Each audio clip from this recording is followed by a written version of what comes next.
Shalom,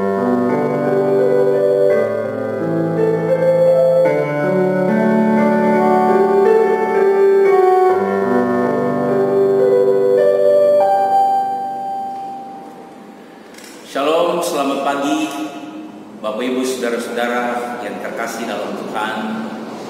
Selamat kita berjumpa kembali di dalam persekutuan yang indah bersama-sama dengan Tuhan lewat pemberitaan firman Tuhan. Saudara-saudara, menjadi doa saya secara pribadi, dimanapun Bapak Ibu Saudara-saudara berada, kita semua ada di dalam perlindungan Tuhan. Tuhan memberkati kita semua. Pagi ini kita akan mendengarkan firman Allah. Biarlah firman Allah ini bisa menjadi kekuatan bagi kita, bisa menjadi support bagi kita untuk menghadapi langkah-langkah ke depan di hari-hari di mana kita sekarang sedang menghadapi satu musibah, bencana, yaitu maraknya serangan COVID-19 atau coronavirus yang sangat menyeramkan. Biarlah firman Allah ini menjadi kekuatan bagi kita semua.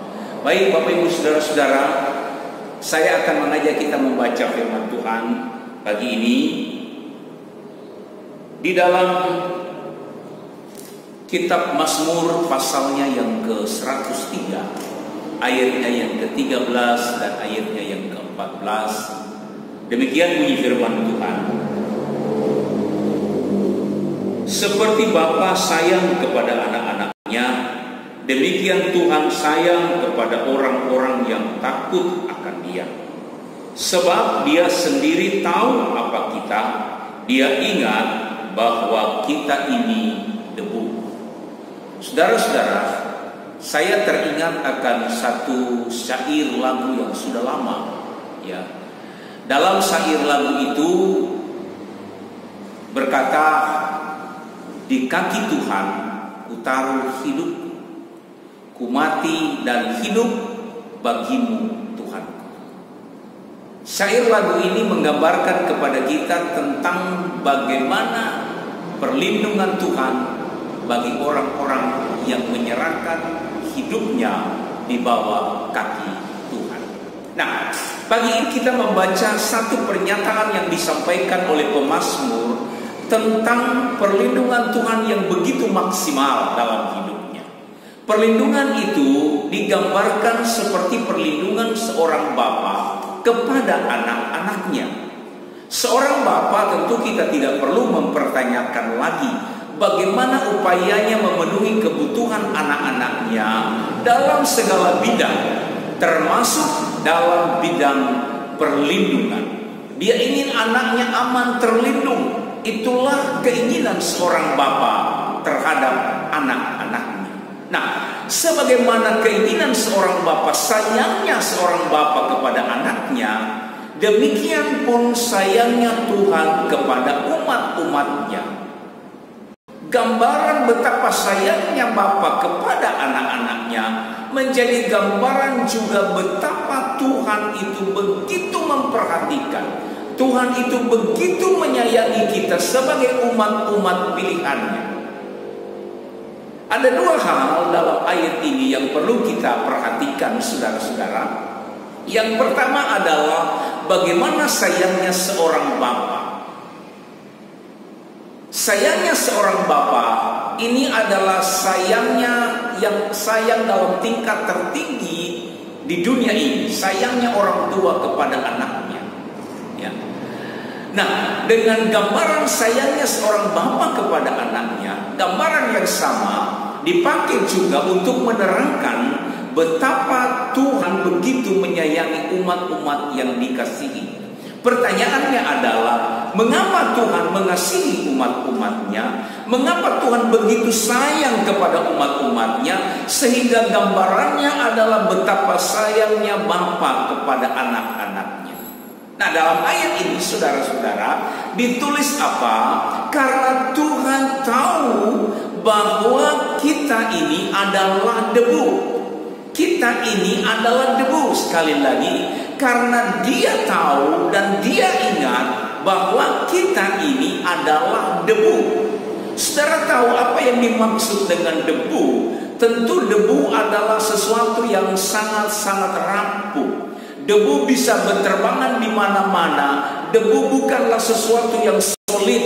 Debu sesuatu yang remeh, sesuatu yang tidak memiliki kekuatan apa-apa. Dan itu mewakili saya dan saudara. Hidup saya dan saudara di hadapan Tuhan, saya dan saudara tidak lebih, kekuatan kita sama seperti kuatnya debu tanah. Saya teringat dalam satu ayat yang ditulis oleh Paulus kepada jemaat Tuhan yang ada di Korintus.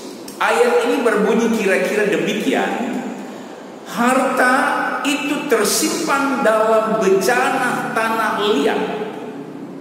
Sekali lagi, ada harta yang tersimpan di dalam bejana tanah liat.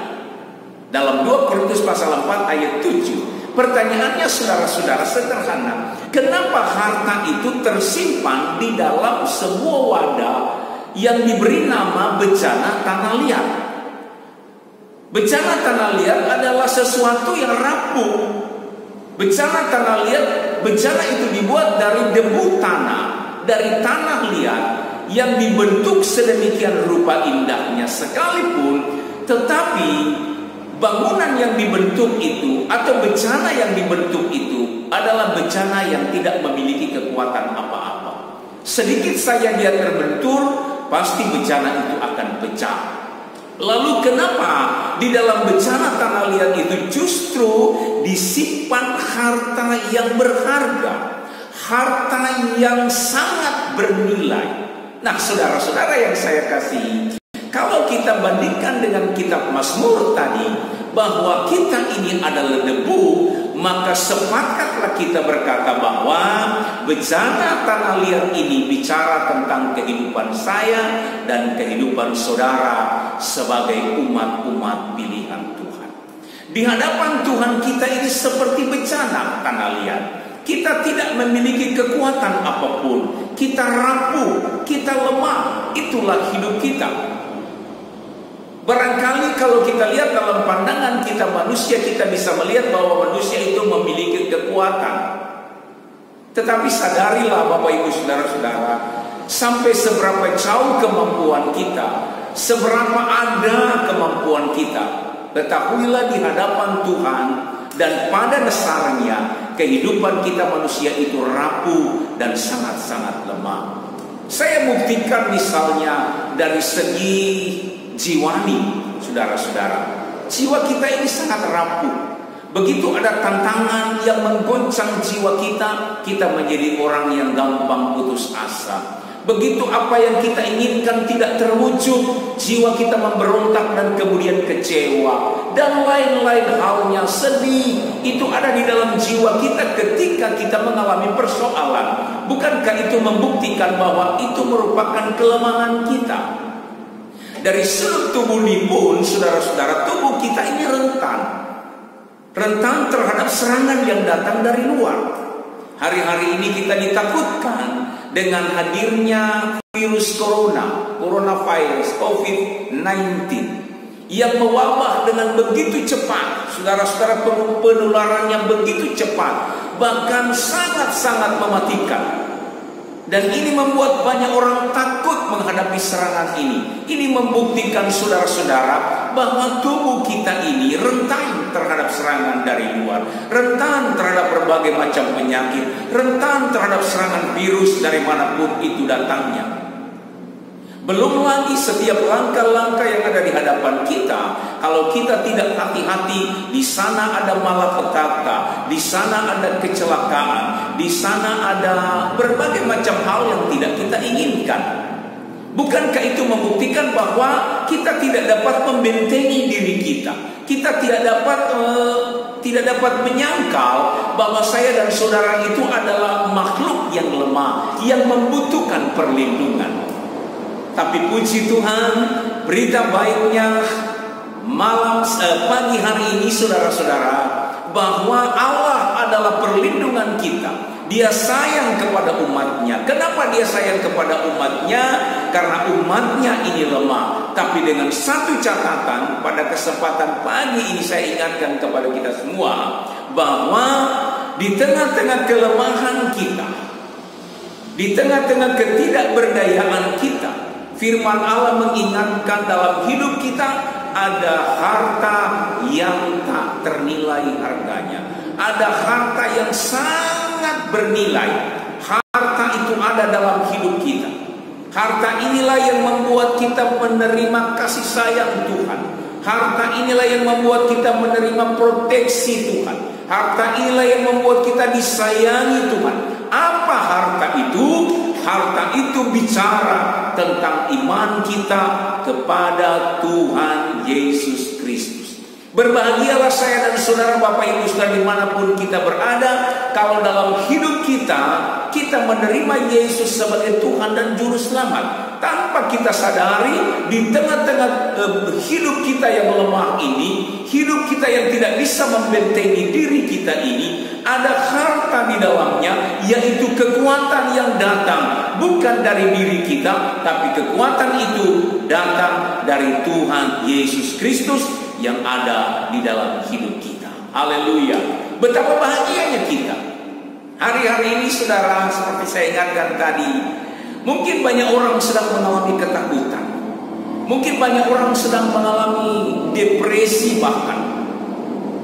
Apa yang harus dilakukan di hari-hari ini sementara serangan virus begitu dahsyatnya?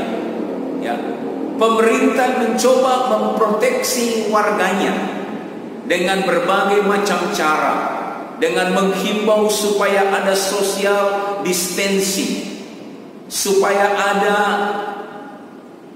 privacy, ada physical distancing. Semua itu upaya pemerintah untuk apa? Untuk membatasi menyebarnya virus yang hari-hari belakangan ini sangat mencekam. Tetapi saudara-saudara, apapun yang dilakukan oleh pemerintah itu bukan menjadi jaminan bahwa penyebaran virus ini akan berhenti. Nyatanya kita bisa mendengar semakin hari semakin banyak korban yang jatuh oleh karena virus ini.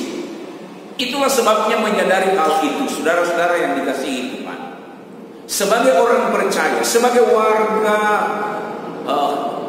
yang ada di Indonesia ini, kita patut untuk mengikuti himbauan pemerintah, untuk menjaga jarak, untuk melakukan apa yang dihimbau oleh pemerintah. Bahkan kita untuk sementara tidak bisa datang beribadah. Kita mengikuti semua itu. Tetapi itu bukan menjadi jaminan bahwa kita terluput dari segala bencana. Hanya satu yang menjadi jaminan dalam hidup kita, jika perlindungan itu datangnya dari Tuhan Yesus Kristus. Perlindungan dari Tuhan itulah yang dapat membentengi hidup kita. Perlindungan dari Tuhan itulah yang dapat memproteksi maksimal dalam hidup kita. Karena Bapa, karena Allah kita begitu menyayangi kita. Haleluya saudara. Dimanapun Bapak Ibu saudara berada, pegang firman Allah ini. Tidak ada perlindungan yang sejati selain daripada perlindungan Tuhan. Sementara pun dimanapun kita berada hari-hari ini saudara, secara manusia mungkin kita takut, secara manusia mungkin kita coba membatasi sana dan sini. Tetapi satu hal yang saya ingatkan lewat firman Allah pada pagi hari ini, tetaplah mencari perlindungan Tuhan. Sebab kita ini lemah. Firman Allah berkata, justru ketika kita menyadari kelemahan kita, ketidakberdayaan kita, dan kita datang di bawah kaki Tuhan, di sanalah letak perlindungan kita. Haleluya. Bagaimana keadaan kita hari-hari Bapak Ibu Saudara? Maukah kita berserah lebih sungguh-sungguh kepada Tuhan? Ini semua tergantung daripada pribadi kita. Tapi saya yakin dan percaya seberapa banyak jemaat Tuhan yang menyaksikan video ini, menyaksikan firman Tuhan ini, apapun keadaan, mungkin engkau sedang merasa takut, mungkin engkau sedang merasa was-was. Pada kesempatan ini saya ingatkan di dalam nama Tuhan Yesus Kristus, percayalah, engkau punya Bapa yang mengasihi engkau. Engkau punya Tuhan yang menjadi perlindungan yang sejati dalam hidupmu. Dan perlindungan Tuhan itu perlindungan yang sangat-sangat maksimal. Tuhan memberkati. Biar firman Allah yang sederhana ini pagi ini menguatkan kita untuk terus dekat dengan Tuhan. Shalom, sampai berjumpa kembali. Amin.